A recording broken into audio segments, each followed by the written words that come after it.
At my Sil's wedding in Hawaii, there was no seat for me. She said, "Lowborn blood is different from ours."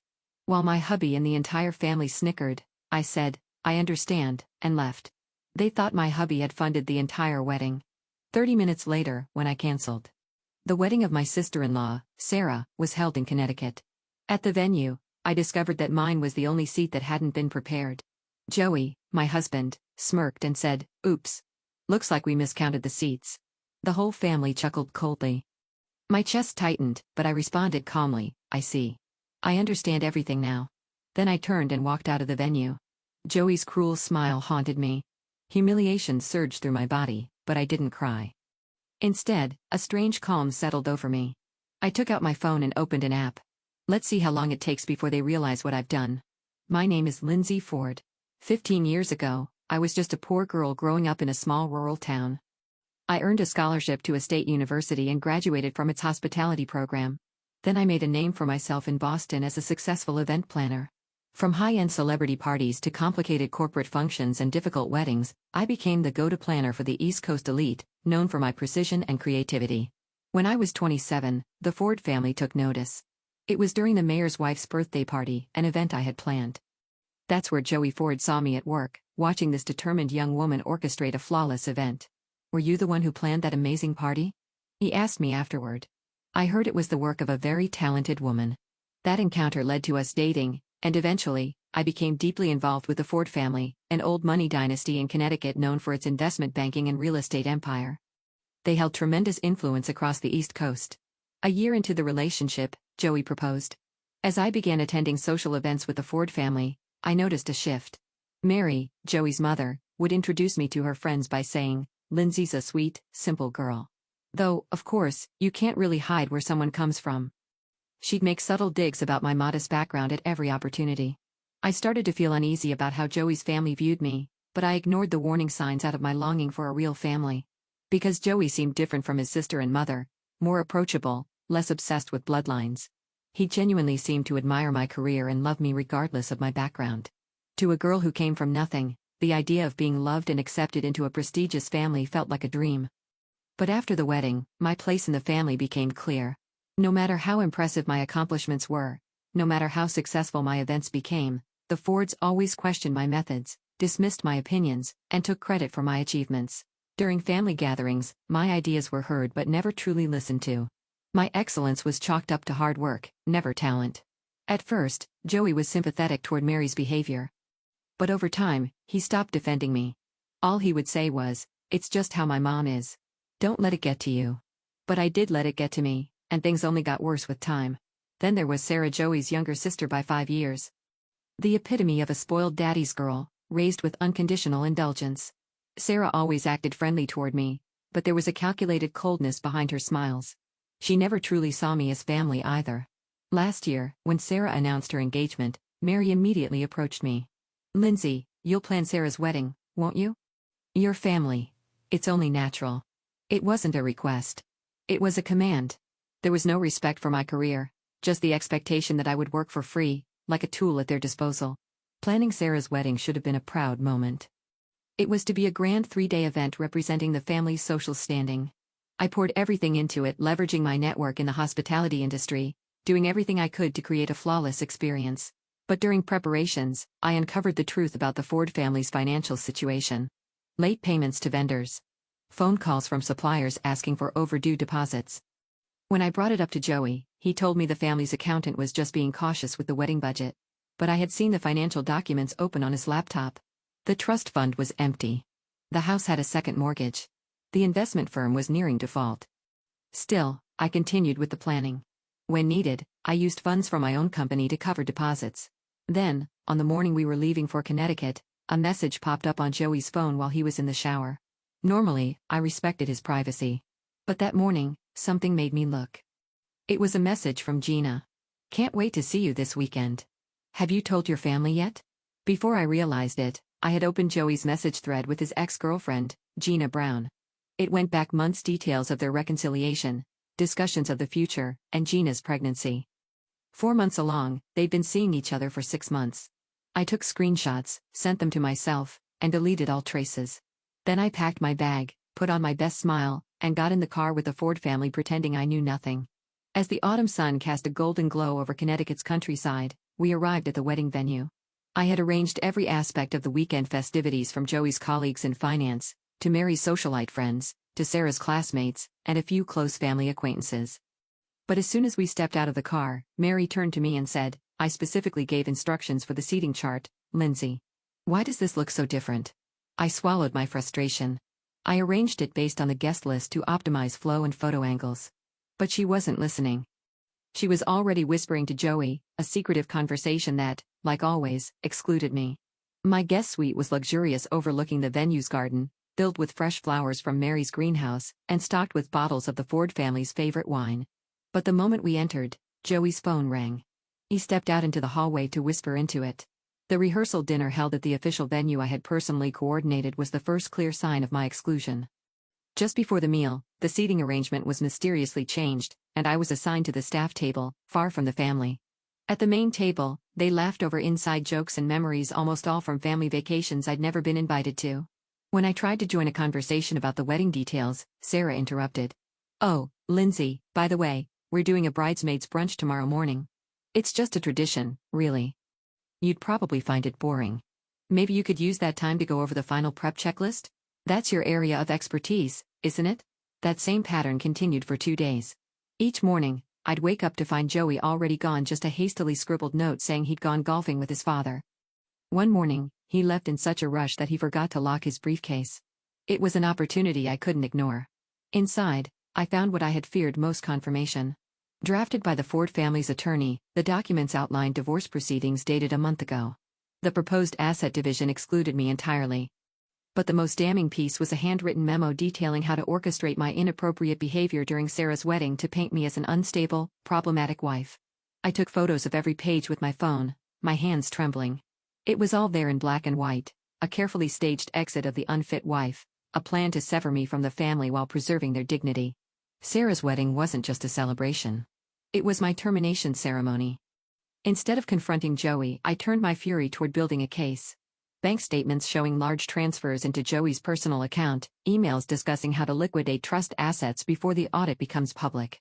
A handwritten note from Mary to Joey read, "Once the unpleasant Lindsay matter is resolved, the real family can inherit properly." I was rattled, but I kept on my professional mask, supervising the wedding prep like nothing had changed. In truth, I was quietly preparing my legal counterattack. The morning of Sarah's wedding dawned clear and crisp. I rose early and slipped out of the room quietly so as not to wake anyone. While reviewing the final schedule in the bridal suite, I overheard Mary's voice through a slightly open door in the adjacent room. Her commanding tone was unmistakable. "There will be 4 family members seated, not 5, she said into the phone. "I don't care what the original plan was, this is the final seating arrangement." After a pause, she added, "The daughter-in-law is not included. This is a blood family matter, I'm sure you understand. There's no need to explain anything if she decides to leave." My blood ran cold. The pieces finally clicked into place. This wasn't neglect or last-minute change, it was the heart of their strategy. A public humiliation designed to make my departure look like my own decision. I closed my tablet, gathered my documents, and returned to my room. Then I picked up my phone and launched a new plan. If the Ford family wanted a wedding to remember, I would make sure it was unforgettable, just not in the way they intended. I arrived at the main chapel an hour before the other guests. The Connecticut countryside was glowing in the late afternoon sun. I personally checked every detail, from the engraved place cards to the bride's favorite flower arrangements. "Is everything to your liking, Ms. Ford?" "Patty?" the venue coordinator asked. "Perfect," I replied, knowing this would be the last event I ever managed for the Ford family. Despite everything, my professional pride refused to accept anything less than excellence. Back in my room, I changed into the navy blue suit I had bought specifically for this day. With calm precision, I applied my makeup and looked into the mirror. They hadn't broken me. They had sharpened me. The Ford family had agreed to gather in the main lounge before heading to the chapel together. When I arrived on time, they were all waiting. "You look very professional, Lindsay," Mary said, offering a stiff handshake. "We're just waiting for the photographer." During the short walk to the chapel, the family casually brought up the meeting they'd had earlier that morning. Of course, I hadn't been invited. They discussed it openly in front of me without the slightest attempt at discretion. At the chapel doors, Joey placed his hand on my shoulder.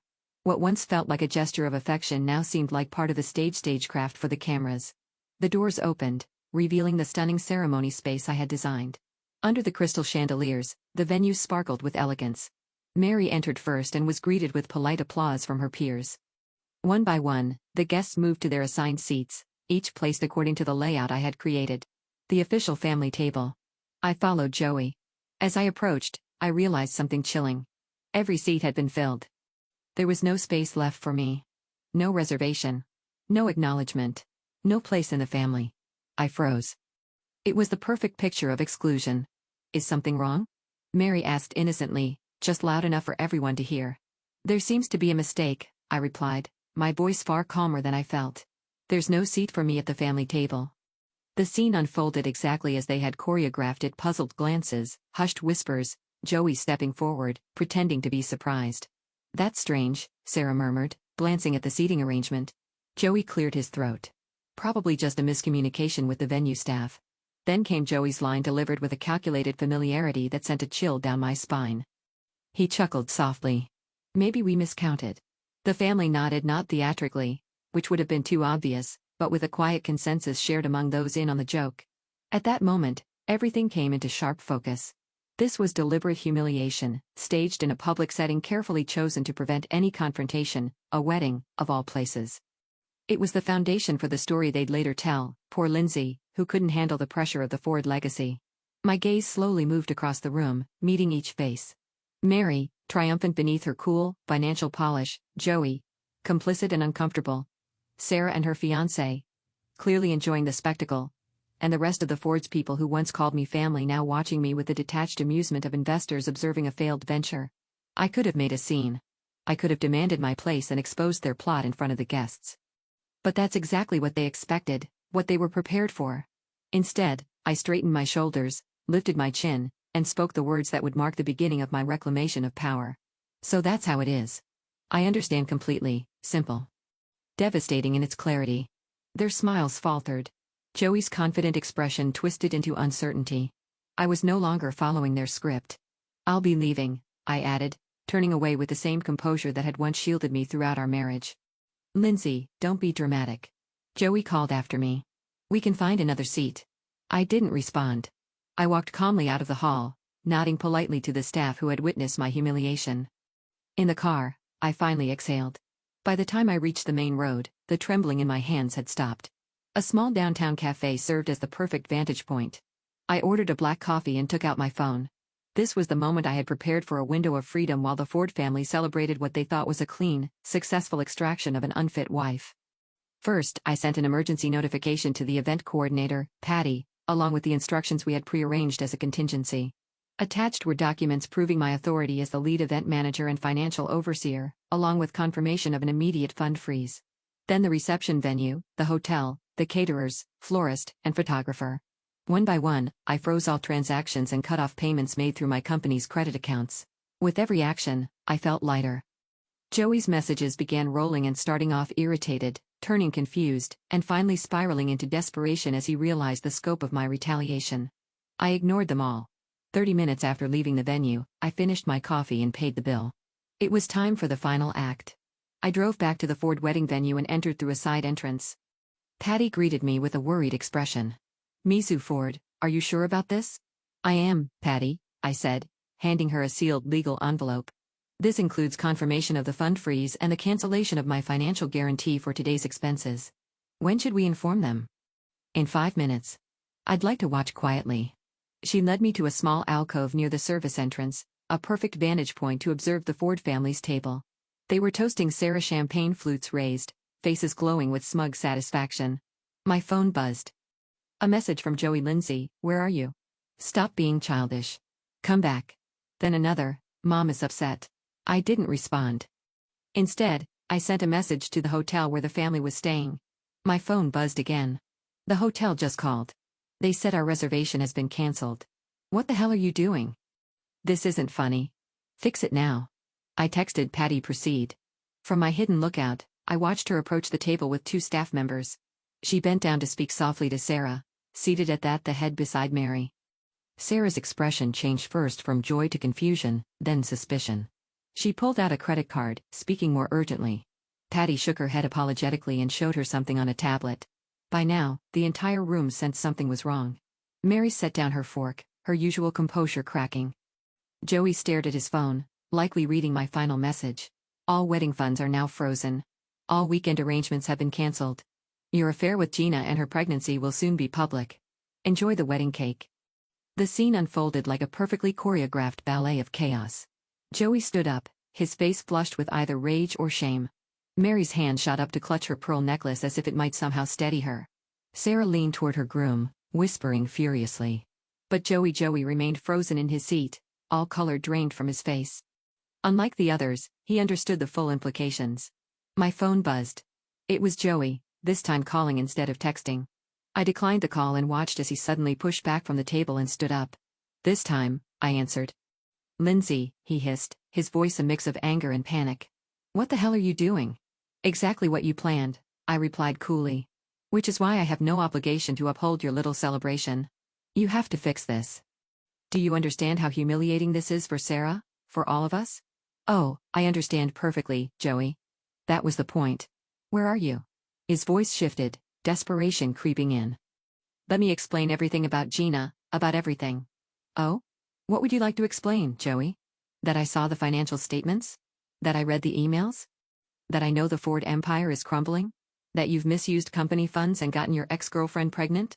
His sharp intake of breath confirmed what I already knew. That was confidential, he whispered, right. So were Gina's messages about the pregnancy. So was the memo detailing how to stage my inappropriate behavior at Sarah's wedding. So was the seating arrangement that deliberately excluded me. Silence on the other end. Back at the venue, I could see Patty speaking quietly to the entire table. Several guests were now watching with barely concealed curiosity. The Ford family's disgrace had become a public spectacle, exactly what they had once planned for me. Lindsay, please, Joey said, his voice stripped of all former authority. You don't know what this will do to us. I know exactly what it will do. That's why I did it. We can fix this. Just come back. No, Joey.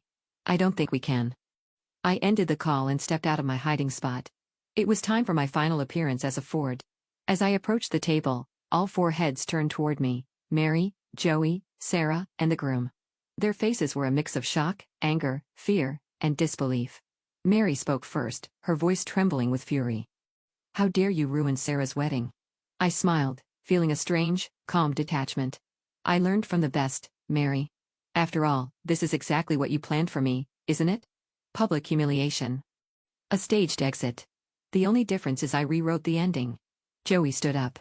This is outrageous. You had no right. I had every right. I cut him off. Every contract. Every financial guarantee.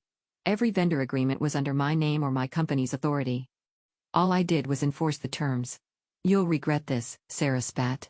That's where you're wrong, I said, locking eyes with Joey. I have all the copies.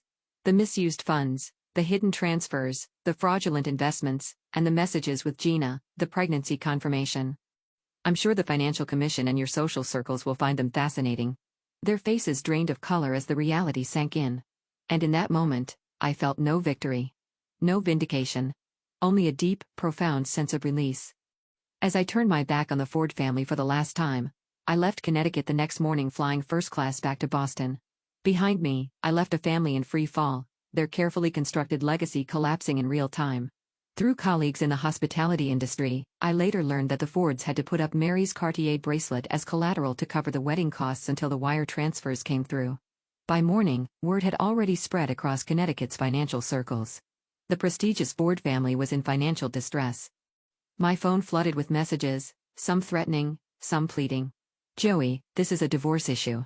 Our lawyers will be in touch. Mary's message was the most vicious, you were always an outsider. This vindictive display only proves what I've said all along. But it was Joey's chain of increasingly frantic messages that told the real story of a family in freefall. You have no idea what you've done. My mother had a mild heart attack. Key people in the industry saw everything. Do you realize what this means for our reputation? Please, Lindsay, I need to talk to you. I didn't respond to any of the messages. Instead, I forwarded all the financial documents I had collected to my event company's legal department with clear instructions to keep them secure until needed. When I arrived back at my apartment in Boston, I hired a legal document service to begin the formal process of separating assets. I took only what was undeniably mine, my hospitality books, my diploma, my professional awards, everything else gifts from the family. Anything tied to my marriage, I left behind. A week later, the Connecticut Business Tribune published an article titled, Ford Investment Group Under Review. The piece cited financial misconduct and ongoing inquiries from the Financial Commission. Joey showed up at my event company 2 weeks after I'd returned from Connecticut unannounced. He looked exhausted, his polished air of privilege replaced by something closer to true desperation. "I need to come home," he said as soon as he entered my office. "This isn't a negotiation tactic, Joey. This is permanent." He sat down without invitation, running a hand through his disheveled hair. "The Financial Commission is investigating my father's firm. 2 of our partners have pulled out. My mother had to resign from the charitable board." "That sounds like a Ford problem," I said. "Not mine. It is my problem when I'm holding evidence that you deliberately excluded me from financial decisions and misused company funds to set me up," I said, allowing myself a small smile. His composure shattered completely. Joey sank into the office chair, head in his hands. "I never wanted it to end like this. What did you want, Joey? To marry me for my event planning skills? To use me to manage your family's finances while you got your ex-girlfriend pregnant?" "It wasn't like that in the beginning," he said quietly. "I loved you, but not enough to stand up to your family. Not enough to be honest about your affair and Gina's pregnancy." A heavy silence settled between us. Outside, rain began to tap gently against the windows of my event firm, smaller than the Ford estate, but mine. Paid for with a career I'd built with no Ford money, no Ford connections. "I'll give you whatever you want," Joey said finally. "Just hand over the documents and sign an NDA." And that's when I realized after 5 years, they still didn't understand me. They still thought I could be bought. "I don't want your money, Joey. I want my independence. I want the truth to matter." I stood, signaling that the conversation was over. "The documents stay with my legal team, unless you try to drag me down with you. That's between you and your conscience. I hope you become a better man than you were a husband." After he left, I stood by the window, watching the rain fall harder. The scandal unfolded over the coming weeks. The Connecticut Business Tribune ran a more detailed exposé on Ford Investment Group's financial misconduct. Longtime clients quietly withdrew their investments. Gina's pregnancy scandal rocked social circles when her affair with Joey became public. 6 months later, it was all over. Joey was permanently barred from the industry by the Financial Commission. Ford Investment Group shut down. Their Connecticut mansion was seized by creditors. Mary was forced to move into a modest apartment. Joey and Gina's relationship ended before the baby was born. He left the state alone. The once prestigious Ford family had completely crumbled. Their name was no longer whispered in East Coast social circles.